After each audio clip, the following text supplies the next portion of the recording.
السلام علیکم۔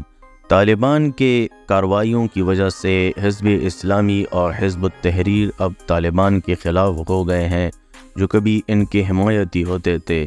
حزب اسلامی اور حزب التحریر کے وفاداروں نے اب سوشل میڈیا پلیٹ فارمز پر طالبان کے خلاف پروپیگنڈا شروع کر دیا ہے۔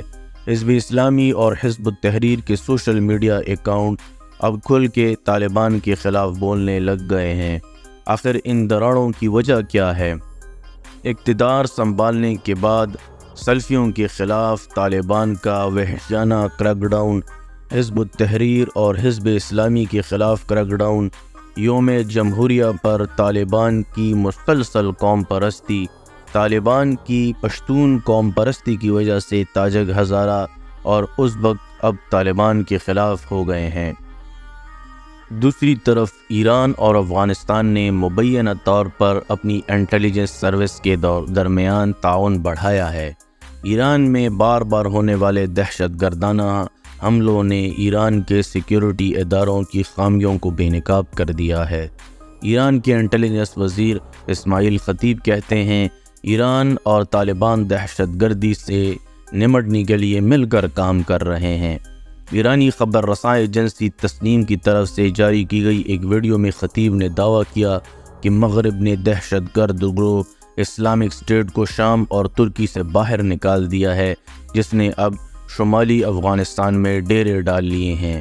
خطیب نے کہا، اسلامک اسٹیٹ نے اپنے آپ کو پہاڑی علاقوں میں قائم کر لیا ہے، جہاں طالبان کی حکومت کو بہت کم رسائی حاصل ہے اور وہ طالبان کے ارکان کے خلاف حملے کر رہے ہیں۔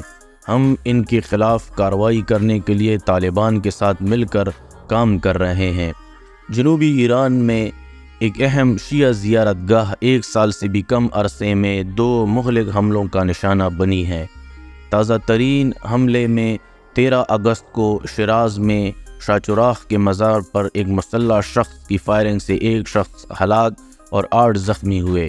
اس سے قبل اکتوبر 2022 کے ایک حملے میں اسی مقام پر 13 افراد ہلاک اور 13 زخمی ہوئے تھے، جس کی ذمہ داری IS نے قبول کی تھی۔ سعودی عرب کے وزیر خارجہ نے ہندوستان کے جموں و کشمیر کی مسلم آبادی کے لیے اپنی حمایت کا اظہار کرتے ہوئے کہا کہ سعودی عرب اسلامی تشخص کو برقرار رکھنے اور ان کے وقار کے تحفظ کے لیے مسلم عوام کے ساتھ کھڑی ہے۔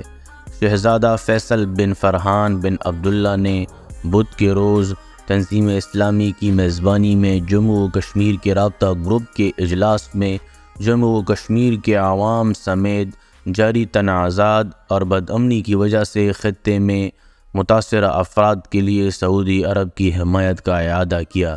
وزیر نے کہا کہ سعودی عرب خطے میں کسی بھی تنازع کو بڑھانے سے روکنے اور بین الاقوامی قراردادوں کے مطابق پرامن تسویہ حاصل کرنے کے لیے متعلقہ فریقوں کے درمیان ثالثی کی کوششوں میں مصروف ہے۔ پاکستان کئی سالوں بعد کوئی ایسا پلیٹ فارم حاصل کرنے جا رہا ہے جو ڈوئل انجن ہوگا۔ چائنیز انجن کے علاوہ کچھ اور مل جاتا تو زیادہ بہتر ہو جاتا، لیکن موجودہ حالات میں یہ مشکل ہے۔ انجن کے معاملے میں چین بھی آہستہ آہستہ ترقی کر رہا ہے، تو ہو سکتا ہے وقت آنے تک کوئی ایسا انجن تیار ہو چکا ہو جو گزارا کر جائے۔ باقی جو خصوصیات بتائی جا رہی ہیں، اگر اسی حساب سے تیار بھی ہو گیا تو واقعی میں اچھی چیز بن جائے گی۔ البتہ پلاننگ اور ایگزیکیوشن اور پھر چیز فائنل ہونے تک ابھی بہت سے مراحل پڑے ہیں۔ ایک آگ کا دریا ہے جو کود کے جانا ہے۔ مشکل کام ہے لیکن ناممکن نہیں۔ جس دوسرے ملک کی بات کی جا رہی ہے وہ ممکنہ طور پر ترکی کان ہے۔ اگر ترکی نہ ہوا تو چین کا J-35 ہوگا۔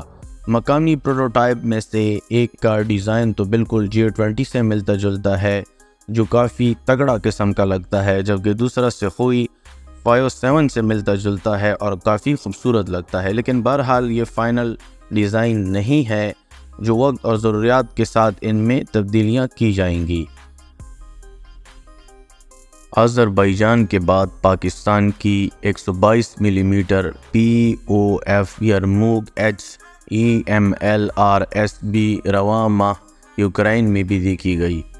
اور کشمیر سے TRF دی ریزسٹنٹ فرنٹ نے دعویٰ کیا ہے کہ انہوں نے پلوامہ اور سری نگر اضلاع میں 2 بڑے گرینیڈ حملے کیے ہیں اور انہوں نے اس طرح کی کارروائیوں کو جاری رکھنے کا وعدہ بھی کیا ہے۔ فیڈرل گورنمنٹ نے صوبائی حکومتوں کو ہدایت کی ہے کہ افغان مہاجرین کے خلاف کریک ڈاؤن بند کر دیا جائے، کیونکہ اس سے ہمسایہ ملک کے ساتھ تعلقات خراب ہونے کا اندیشہ ہے۔ بین الاقوامی واقعات کے بارے میں ہر وقت اپڈیٹس کے لیے وزٹ کریں گلوبل وار نیوز اور چینل کو سبسکرائب کرنا نہ بھولیں۔